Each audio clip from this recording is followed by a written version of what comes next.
Hi all. In this lesson we'll take apart structures, unions, and enumerations and look at dynamic memory allocation. A structure is a union of one or more variables in the same memory space that have the same name.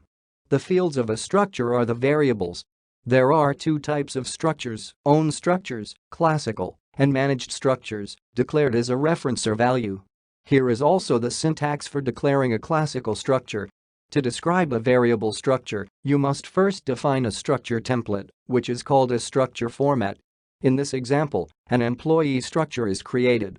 And in order to refer to the fields of the structure, you must first create an object, and then through a point already refer to the fields. It is important to remember that the fields of structures, variables, are automatically public, and you can also create functions in structures that are methods. Merge is a grouping of variables that occupy the same memory space. A union allows to represent data in a compact form that can be changed. A union declaration, union type or union pattern, starts with the union keyword. The union length is the amount of memory, in bytes, that is allocated for a single variable of that union type and is computed as the maximum of all the lengths of the individual fields in the pattern. The enum data type is used to create named identifiers representing some integer constant value. Enums allow you to combine groups of constant values into a single integer. The syntax of the declaration is as follows: you must specify the keyword enum and then in curly braces list the parameters.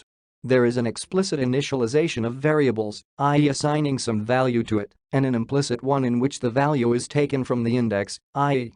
the first one is 0. The second one is first, etc. The C++ programming language distinguishes between the following methods of memory allocation. First, static memory allocation. In this case, memory is allocated only once at compile time. For example, creating a static array. Second, dynamic memory allocation. In this case, a combination of new and delete operators is used. The new operator allocates memory for the variable, array. The delete operator frees the allocated memory. The example will show how it all works. First we allocate memory, then we work with it, and then we free it. In order to call frequently used code fragments in C++ programs, you can use functions and macros. The define directive is used to declare a macro.